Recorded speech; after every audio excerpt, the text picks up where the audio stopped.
السلام علیکم. I hope everyone is safe and sound. آج ہم بات کریں گے ملکی حالات پہ. جیسے آپ سب کو پتہ ہے کہ پچھلے 2-3 دن پہلے عمران خان صاحب کو گرفتار کر لیا گیا تھا. پھر اس کے بعد سپریم کورٹ نے سپریم کورٹ نے آرڈر کیا کہ ان کو لایا جائے اور سپریم کورٹ میں ان کو پیش کیا جائے. سپریم کورٹ نے ان کو 1 دن کے لیے ضمانت دے دی. اس کے بعد آج اسلام آباد ہائی کورٹ میں ایک امپورٹنٹ پیش رفت ہوئی جس میں عمران خان کو تقریباً تمام کیسز میں ضمانت دے دی گئی 1 ہفتے کے لیے. اب پی ٹی ایم اور جو حکومتی جماعت ہے انہوں نے مشاورت بلا لی ہے تقریباً 6 بجے کے قریب، جس میں وہ ایک اہم بات پہ مشاورت کریں گے کہ کیا پاکستان میں ایمرجنسی امپوز ہونی چاہیے یا انہیں نہیں کرنی چاہیے، یا اپنا کوئی نیا لائے عمل وہ پیش کریں گے. اب چونکہ رومرز ہے اور یہ رپورٹس آ رہی ہے کہ حکومت اس بات پہ غور کر رہی ہے کہ ایمرجنسی وہ امپوز کرے، لیکن ایمرجنسی پاکستان میں 3 کیسز میں امپوز کی جا سکتی ہیں. پاکستان کے کانسٹیٹیوشن کے article 232 to 237 deals with imposition of emergency ان پاکستان.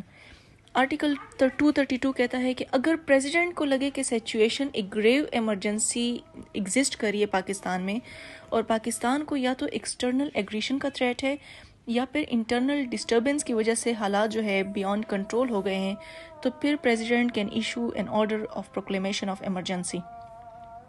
دوسری سچویشن جس میں ہمارے پاس ایمرجنسی امپوز ہو سکتی ہے that is under article 234 when a constitutional machinery fails, constitutional machinery of a province specifically fails, اور پھر گورنر رپورٹ کرتا ہے پریزیڈنٹ کو، اور president on the receipt of a report from governor he then orders an issue of proclamation of emergency.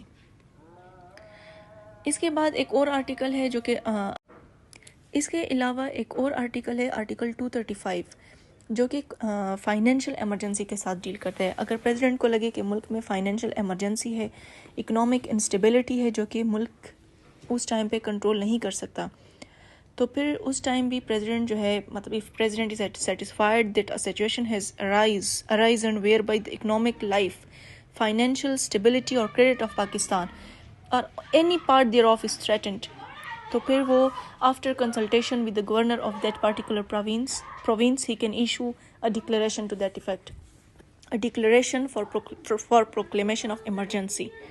Generally تو یہ president جو ہے، جو بھی پارٹی حکومت میں ہے، وہ اپنے پریزیڈنٹ کو آرڈر کر سکتی تھی، ان کو کہہ سکتی تھی کہ بھائی آپ ایک آرڈر ایشو کر لیں. لیکن موجودہ حالات میں دلچسپ بات یہ ہے کہ president belongs to PTI whereas the political party that is currently in government is of Muslim League Noon. اب ایسے حالات میں مسلم لیگ نون یا PDM ایسی کیا اسٹریٹجی؟ اب چونکہ پریزیڈنٹ جو ہے وہ مخالف پارٹی کا ہے، وہ PTI کا ہے، وہ کسی صورت بھی ایسا کوئی پروکلیمیشن ایشو نہیں کرے گا. اور اگر پریزیڈنٹ ایسا کوئی پروکلیمیشن ایشو نہیں کرتا تو پھر PDM کے پاس ایسا کیا آپشن رہ جاتا ہے کہ وہ ایمرجنسی امپوز کرے. اگر پریزیڈنٹ کے آرڈر کے بغیر وہ ایمرجنسی امپوز کرتے بھی ہے تو میرے خیال میں وہ that would be strike down by supreme court. دیکھتے ہیں اب حالات کون سی کروٹ لیتے ہیں.